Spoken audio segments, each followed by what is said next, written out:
یہ واقعہ ہزاروں دفعہ سنا چکا ہوں، ہر دفعہ ہی ایسے رونے بیٹھ جاتا ہوں کہ پھر میں وہاں نہیں کھڑا ہوتا، پھر میں وہاں ابوا پہنچ جاتا ہوں۔ میں دیکھتا ہوں 6 سال کی عمر میں میرے نبی کو اللہ نے یہاں اتنا بڑا امتحان دیا کہ جنگل میں ماں کو موت دے دی۔ 25 سال کی عمر میں ماں مر گئی، اچانک مر گئی، کوئی بیماری نہیں، کچھ نہیں، جس کو آج ہم ہارٹ اٹیک کہتے ہیں، ہارٹ فیلئر کہتے ہیں۔ اتنا آخری جملہ کہا، کل حی میت و کل جدید بال وقد ولدت طہرا۔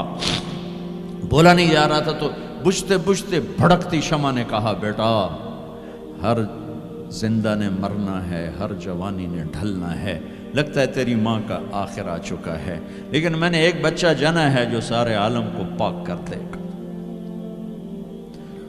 اور شمع خاموش ہوگی۔ کس طرح انہیں دفن کیا، میں وہاں کھڑا یہی سوچتا رہا کہ یہاں قبر بنائی کیسے ہوگی۔ تو پتھر ہیں، کوئی لوگ گزرے ہوں گے یا پتھر جوڑ کے، جب ایمن نوکرانی ساتھ ہیں، وہ ان کو لے کر نیچے اتری، اونٹنی کے قریب پہنچی تو آپ نے ہاتھ چھڑایا اور پھر بھاگے، پہاڑی پہ چڑھ گئے۔ ایمن پیچھے گئیں تو وہ منظر تھا کہ شاید اس وقت عرش بھی رو رہا ہوگا کہ اللہ کے نبی نے ماں کی قبر کو چمٹایا ہوتا سینے کے ساتھ، قبر پہ سے گرے پڑے تھے۔ اور جب ایمن قریب آئیں تو وہ نوحہ کہہ رہے تھے کہ پتھر بھی پگھل رہے تھے کہ ماں جی آپ کو تو پتا تھا آپ کے سوا میرا کوئی نہ تھا، آپ مجھے چھوڑ کے کیوں چلی گئی، آپ مجھے چھوڑ کے کہاں چلی گئی۔ ایمن نے اٹھانا چاہا، انکار کر دے گا، میں نہیں جاتا، میں نہیں ماں کو چھوڑ کے جاتا۔ کھینچ کے لے گئیں، کھسٹتا ہوا بچہ پہاڑ سے اتارا۔ 2 دن روتے روتے مکے کا سفر ہے، پھر کھانا بھی بند ہو گیا، پینا بھی بند ہو گیا، سوائے زمزم کے چند گھونٹ پانی کے سارا دن نہ کھاتے تھے نہ پیتے تھے، اکیلے بیٹھے رہتے، نہ ماں نہ باپ نہ بھائی نہ بہن۔ اللہ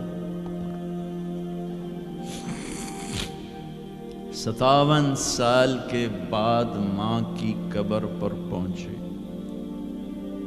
اور قبر کے سرہانے آ کر بیٹھے، گوڈے اوپر اٹھائے اور ہاتھ یہاں رکھے اور سر گوڈوں میں دے دیے، جیسے چھوٹے بچے رونے کی پوزیشن بناتے ہیں۔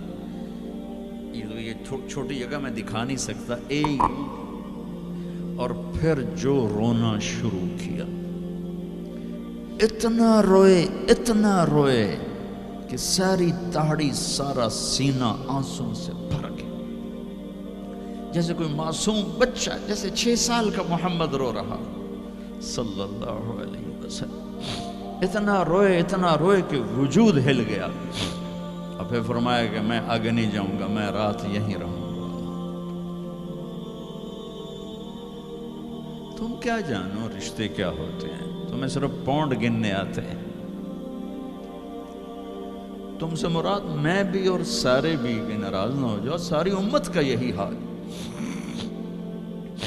رات وہاں گزاری، ہائے کیا کہہ رہے ہیں، کاش میری ماں کبھی ہوتی، میں ایسی خدمت کرتا کہ بریڈ فورڈ والے بھی یاد کرتے ہیں، میں ایسی خدمت کرتا کہ میں عشاء کی نماز کے مصلی پر کھڑا ہوتا اور سورۃ فاتحہ پڑھ رہا ہوتا، اور پھر ادھر سے میری ماں کہتی محمد، تو میں نماز توڑ کے کہتا لبیک اماں جی، ماں جی حاضر ہوں، ماں جی حاضر ہوں۔ مچھلی کھانا چھوٹا گناہ ہے، شراب بیچنا بڑا گناہ ہے، سود کھانا بڑا گناہ ہے، ڈرگ بیچنا بڑا گناہ ہے، چوری ڈاکے ظلم و ستم کیا امت نہیں کر رہی، بے گناہ قتل، جھوٹے الزام تہمتیں۔ طلحہ نے نبوت کا دعویٰ کیا اور لڑائی کی صحابہ سے، عکاشہ بن محسن جیسے بدری صحابی کو شہید کیا، اتنے بڑے مقام کے صحابی کو شہید کیا، اور حضرت عمر کے زمانے میں توبہ کرنے آیا، آپ نے گلے لگا لیا، کہا توبہ تو سب کفر کے نبوت کے دعوے. میرا اللہ کہتا ہے میں تو ہر بیان میں کہہ رہا ہوں کہ دھرتی گناہوں سے بھر کے ایک دفعہ کہو یا اللہ میری توبہ، تو اللہ کہتا ہے جاؤ سب معاف کیا. یہ میں زوال بتاؤ آج امت کتنی پستی میں چلی گئی ہے، کس قدر فرقہ واریت نے ایک اجتہا کی شکل اختیار کر لی ہے، ایک دوسرے کو سلام کرنے سے کہ کافر کافر کافر، کتے خنزیر. میرا نبی ایسے بولتا تھا. میں انسان ہوں، بول رہا ہوں، بولتے بولتے کوئی غلط جملہ بول سکتا. گستاخی کا جان بوجھ کے کرنے والا یقیناً دائرہ اسلام سے عمل چھوڑنے سے آدمی کافر نہیں ہوتا، گستاخی کرنے سے، نماز چھوڑنے سے کافر نہیں ہوتا، گناہگار ہے. نماز کی گستاخی کرنے سے وہ دائرہ اسلام سے نکلتا ہے، لیکن اس کے لیے بھی توبہ کا دروازہ کھلا ہوا ہے. لیکن یہ کتنا تعصب ہے، نفرت ہے کہ ایک آدمی کی 17 سال کی پاک زندگی کو ایک غلطی پر کفر بنا دیا. یہ گراوٹ ہے، زوال ہے. ہمیں بندر خنزیر بنانے کے لیے فرقہ واریت ہی کافی تھی. اس کملی والے کو دعائیں دو جس نے حسن حسین کو ذبح بنے دیا، تمہارے لیے ہاتھ اٹھو، میری امت کے ساتھ کیا کرے گا پوچھ کے ہو. اور وہاں سے جواب آتا ہے ساتھ دوں گا